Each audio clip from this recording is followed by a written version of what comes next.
In this episode, a practical plan shows how a small balcony can harvest rainwater to reduce utility bills and runoff.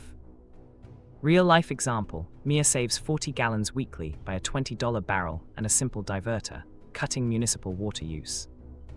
The episode walks through setup, maintenance, and a weekly quick check, plus cost break-even within one season.